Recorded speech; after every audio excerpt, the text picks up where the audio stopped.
Hello, everyone. Welcome back to Coffee and Headlines, our morning get together live here on Facebook, where we share news from our city, state, and country. We share comments, ideas, and suggestions about how to best take care of ourselves and take care of each other and enjoy ourselves here in Puerto Vallarta as a community of English speaking locals. It is a pleasure to see you today. Today is Saturday, October 7th. We are already into the month of October, and it's getting an itty bitty cooler each day. Once again, this morning I woke up and noticed that my what do you call them? Those chingaderas that tell you the weather, the thermometer, was indicating that it was cooler than yesterday, so it is a good thing. I hope you have all kinds of excellent things planned for the weekend. I have a bunch of entertaining things to do myself and a bunch of work as I get ready to prepare or complete preparations for my upcoming presentation on country music. Coffee music, I was going to say. Anyhow, we welcome everyone, and particularly we welcome those of you that are watching live for the first time. As we say frequently, if you're watching live for the first time, please give us the opportunity to give you a nice little welcome by writing the word new in your comment. And of course, if I just saw a fun comment already. If you have something that you wish to share that is very important, please add a capital letter Q at the beginning of your comment. We'll bring it up on the screen later on. But first, we have all kinds of news from weird tropical storm that decided to change course unexpectedly, to the fact that today is Mexican Wine Day. Mexico celebrates Mexican Wine Day today, and we'll have a little feature about how Mexican wine has evolved since it began being produced when the Spaniards arrived. It's a story of resilience that I've told before, but this time I put my personal inflatable digital assistant to work, my PITA, and we came up with a story that I'm sure you will enjoy. So, with all that said, let me start with the news, which start with this one. Lydia makes a what the fuck unexpected turn. I haven't seen anything like this in 21 years of living here. So, Tropical Storm Lydia was sauntering leisurely towards the northwest, trailing the Pacific coast at a distance, when suddenly it did an unexpected turn and is now nosediving towards the coast of Nayarit. And if anything has deserved the parrot in the past few weeks, this news takes the crown. What the fuck?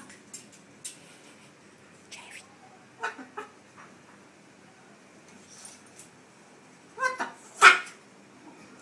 What the fuck? That's right. What the fuck? I mean, here is the Pacific Ocean. let me control this from over here. Here's the Pacific Ocean. Here's Lydia. It is still a tropical storm. And Lydia was coming from down here, as tropical storms often do. And they start getting strength. And sometimes they head this way, sometimes they head this way, sometimes they head this way. But look at this. It's like it was just kind of wobbling all over. And now it's expected to turn into a hurricane by Tuesday. And look at it, it's headed directly into the coast. Oh, well, I mean, it's going to get exciting. It's going to be interesting. I don't know if we're going to be floating in water or not. But all seriousness aside, um, let's just hope that it doesn't get ugly. Needless to say, we are going to keep our eye on this one through the weekend. And if something unexpected happens, I will be so very happy to keep you posted. Meanwhile, last night, the nice folks living in Paso Ancho and Buenos Aires, I thought I put a video on this one. Maybe I didn't. The nice folks living in Paso Ancho and Buenos Aires, next to the Rio Cuale, reported on the sudden increase of water flow along the river. There is a video attached in this news item that shows how a perfectly normal stream from a week ago tripled in size overnight, indicating that it must be raining heavily in the mountains. But fortunately, lots of prevention work has been done along the Rio Cuale to keep it from overflowing. I certainly hope that will continue to be safe enough for us in the coming days. And apparently, Ceapal has finally been able to tackle the water supply problems in the highest section of El Cerro and parts of El Centro by installing an additional bomb to move water from the Iturbide tank to the Mina tank. I hope that anyone that was still struggling with water shortages in these neighborhoods can confirm that the problems are over, at least for now. Keep my fingers crossed. And the schedule for Puerto Vallarta's official Halloween Day of the Dead celebrations has been finally announced. Spam. I see spam. I love it. Well, anyhow, we'll get rid of that spam in a second. Meanwhile, the celebrations for Day of the Dead and Halloween this year will begin on October 27 in the morning at the Emiliano Zapata and Cinco de Diciembre markets, and will conclude on November 5th at 9 p.m. So we're going to get like a whole week's worth of Day of the Dead and Halloween celebrations. Between those 2 days, we'll be able to enjoy a variety of installations, parades, exhibitions, and other artistic events. The entire listing is contained within this news article, and I am sure it will be revised and updated in days to come. For example, the official schedule does not include the new event that has been announced at the Isla Rio Cuale, which could either be an accidental omission or maybe that event is not organized by the city. Regardless, we'll come back to this topic as the date approaches. One thing worth mentioning is the fact that a traditional Charro okay, I crashed. A traditional Charro Parade will be added this year to the celebrations to counterpoint Halloween, which is, after all, not an original Mexican tradition, but one that is celebrated regardless. So the Catrina exhibition along the Malecon will be on October 27. There are 33 Catrinas already registered. The traditional Catrina Parade will be on October 30th. And that same day, this new Charro Parade will take place. So again, we will come back to all these announcements as they become clearer and more specific in the days to come. But this seems to be pretty definite. A Catrina parade on the 30th, a Catrina exhibition on the 27th, and the Charro Parade also on the 30th, with, of course, celebrations continuing for the next few days. And now, all hurricane and tropical storm things aside, let us take a quick look at our weather forecast just to see what's going on out there. And it says here rain stopping in 6 minutes. It's not even raining right now. We are enjoying 28 degrees Celsius. Humidity is at 85%. Our temperature in Fahrenheit degrees is 82. Our weather forecast for today indicates that we will have rain in the morning with thunderstorms in the afternoon, with a high of 31 and a low of 25. If you're going to go to the Arte Vallarta Museo event, it is both indoors and outdoors, but bring an umbrella just in case. Tomorrow, Sunday, mostly cloudy skies in the morning with thunderstorms in the afternoon, a chance of rain of 79%, a high of 31 and a low of 24. And then Monday, we'll experience cloudy skies in the morning with thunderstorms in the afternoon, a chance of rain of 86%, a high of 32, and a low of 24. One more item before we get into our special segments of the day. I have this. If you enjoy fishing, the 67th fishing tournament has been announced. The tournament will take place from November 8th to the 11th. And this is the most important sport fishing event in Puerto Vallarta. For more information, I will leave you with their Facebook page. There are many prizes and so forth. And for anyone that does fishing, this is the one to participate in. And of course, today is Saturday, so we take a moment to acknowledge not only those of you who are kind enough to support Coffee and Headlines with subscriptions and memberships, but also our community partners. This week, we welcome Jeff Luca as a new Clusterite member. And of course, we acknowledge Apache's Martini Bar, Best Cord Cutting TV, Hotel Mercurio, Bistro Mercurio, and Joint Co-working Hotel, which has just changed its name. I will have details about that on Monday. These are the 5 community partners that are helping us support our expenses this year. They will continue that until the month of June or July. I forget which one of the two, at which points we will open options for them to continue to be community partners or to allow other community partners to come into the mix. Thank you so much for your support. As always, Luna, say thank you. No, Luna is sleeping. Never mind. And of course, I want to let you know that today, as I mentioned earlier, is National Mexican Wine Day. This is a fairly new celebration in Mexico. It was established only in January 11 of this year. But it is a good thing. Mexican wines have received an average of 500 medals in international tournaments over the past 3 years. And of course, for those in the know, Mexican wine is absolutely delicious. But it's been a long time since Mexican wine was developed or started being produced. So I've prepared, along with PETA, my personal inflatable digital assistant, a little feature for you to get a better appreciation of what Mexican wines are all about.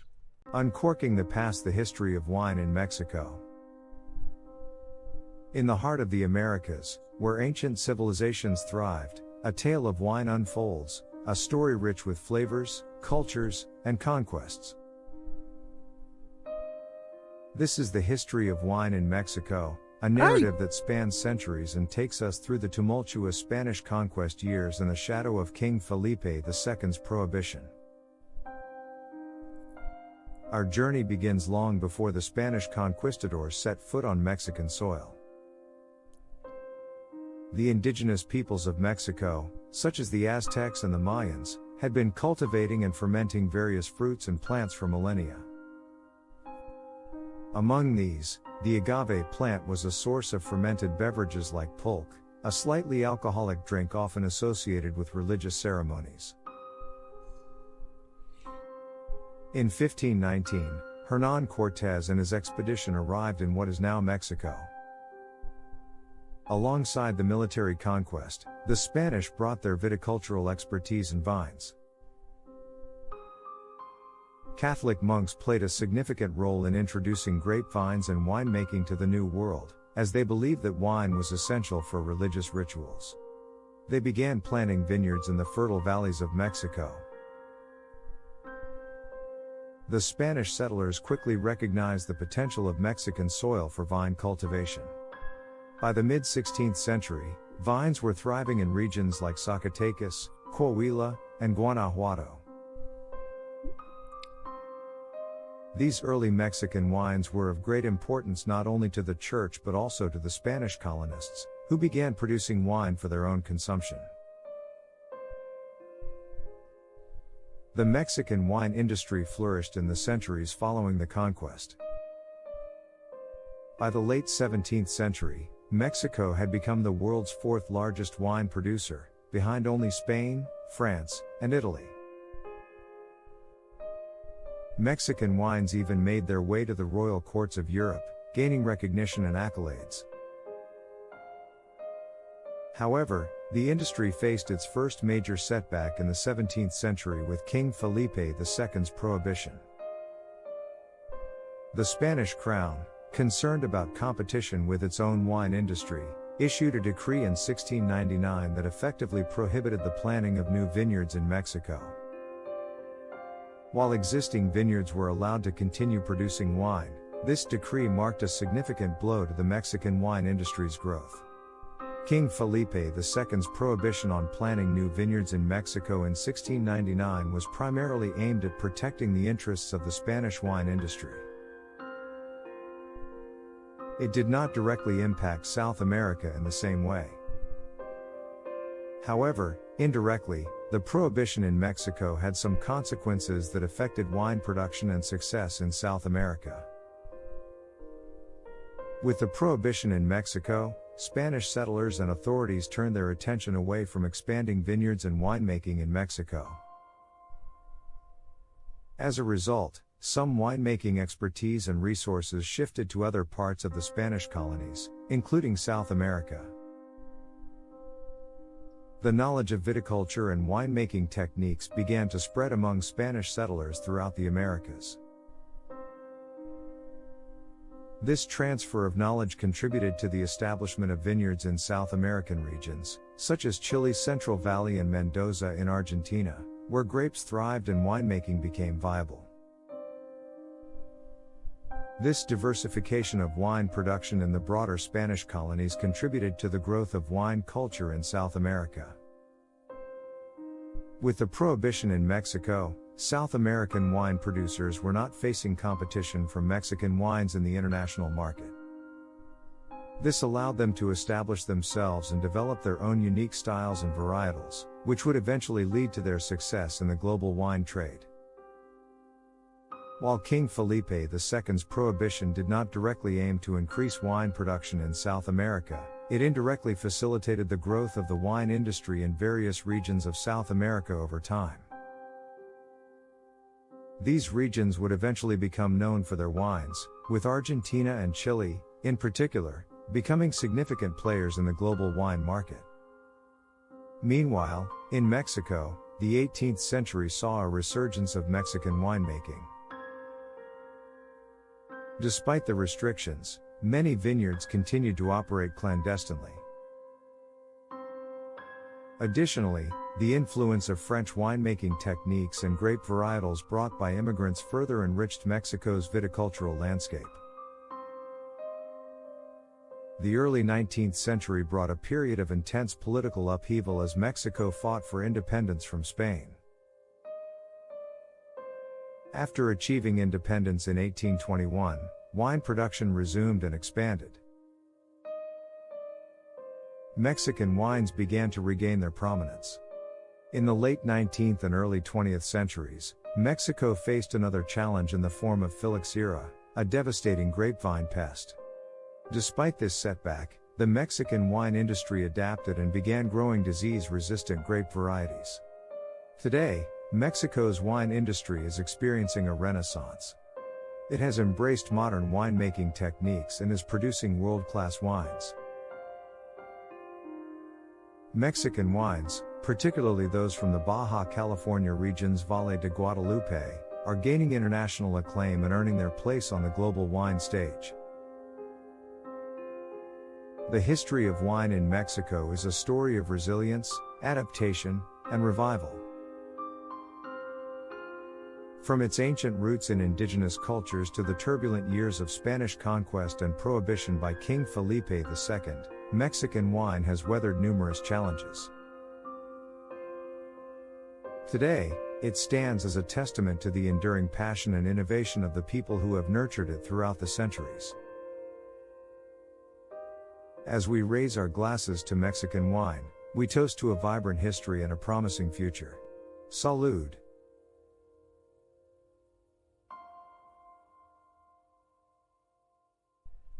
Yay, Mexican wine.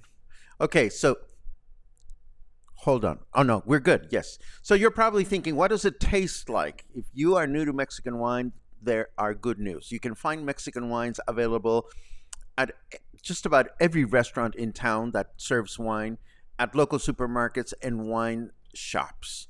But if you want an additional hand to hold your hand, I have three shameless plugs to offer, starting with number one, La Bodega de Tony in Versalles.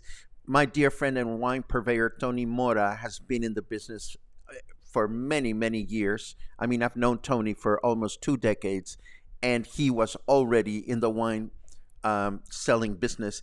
He opened his tapas bar and wine shop in Versalles, and it is a splendid place to learn about Mexican wines and to have them paired with some of the food that they offer there. Tony is also a great supplier of raicilla and mezcal and other beverages. The second place that I'd like to recommend, of course, this would be in Emiliano Zapata, would be Divino Dante in the hands of Jenna Gournier. You're going to find and you're going to learn a lot about Mexican wine. Because she carries a great supply of many types of wines. And last but not least, she is not as known for her knowledge of wine because she's busy serving whiskey kitchen food, but our dear friend Gina Hendricks is a very studied. She's been a wine distributor for many years, even before she started running her restaurant. And she offers ongoing wine tasting workshops at Whiskey Kitchen. But Gina is amazing in terms of her knowledge of local wines. So don't hesitate to tap her on the shoulder if you are at Whiskey Kitchen and ask her about Mexican wines. And I think we are done. We are ready for Chit Chat. Yay. So let me rewind this. And you know, the for me the takeaway of the whole wine history in Mexico is that, you know, Mexico would probably not have turned into such a big beer drinking country had it not been for Felipe II's prohibition, which opened the doors for South America to produce killer wines. But it's nice to see that Mexico has now regained its place back in the international wine market. Let's see. Good mornings and good afternoons, which I appreciate. Here comes the caramel popcorn. Dan and Kathy will be here in 15 days. I love it. Do do do do do. Do do do do do. Let's see. Michael says we're in the middle of Sonoma County and started packing. And Liz says, I'll drink to that. I suppose those two comments are attached. As you know, I don't read your comments in real time. I have to go back and rewind them. So I don't know exactly when you are making them through the broadcast. Love that bird, says Ronald. You know, we could even, it's almost Halloween. Should we have the other bird as well? I don't want the other parrot to feel neglected. No, we'll save the evil parrot for another day. Let's see. Do, do, do, do.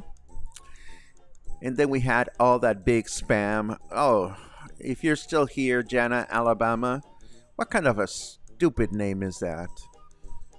Hate spam. Jana, Alabama. Let's see what else we have. Jeannie says typically there's a parade from the cemetery on November 2nd. Well, Jeannie, as you know, typically the city is bound to publish information and then change it and update it and this, that, and the other. So again, I invite you to take what is available with a grain of salt. Jeff's last name rhymes with loose, and even though it is spelled loose. Okay. I'll keep that in mind. Thank you very much for that. Loose. Goose. Oh, Joshua, I have an experiment that we're going to do together because I'm crocheting a curtain with raw cotton yarn, unprocessed, because it's very inexpensive and it's wonderful. So it's just basic white cotton. So I wonder what happens if you tie a cotton curtain and then subject it to your magic. I will be talking to you about that, but it's great to see you. I hope you and Lucy are getting excited about your music event in El Tuito. Let's see. Pum pum pum pum pum. Da da da da da. I noticed a comment from Pat. This one, no, not that one. I noticed a comment from Pat halfway through the wine presentation where Pat said, I didn't know that wine had such a long history in Mexico. The oldest winery in all of America, the whole continent, the oldest winery is Casa Madero, which is located in Mexico, in Parras de la Fuente, Coahuila. So wine has a very, very long story here. Luisa says, did you know Guadalajara has a Star Wars parade today at 4 p.m.? Yes, I did. I didn't mention it because I just figured, got to keep a balance between the local news and the Guadalajara news. I know I can go a little extreme when it comes to Guadalajara because I love mentioning things about Guadalajara. But if you guys are going to go, may the force be with you. And Cliff writes, Luke, I am your padre. I love that. And I think this brings us to the end of today's broadcast. I love this. Oh my goodness. I hope you guys are going to have a great weekend. I know that I am going to have a superb weekend, and I'm looking forward to next week. Friends are coming back into town, so it's like fall is just right around the corner. Well, fall has officially started, but what can I say? All I can say is have a great weekend. Stay dry. Be careful with the weather out there. Bring an umbrella wherever you go because you never know. And of course, I hope to see you again sometime in the near future. Have a great weekend, and I'll see you soon.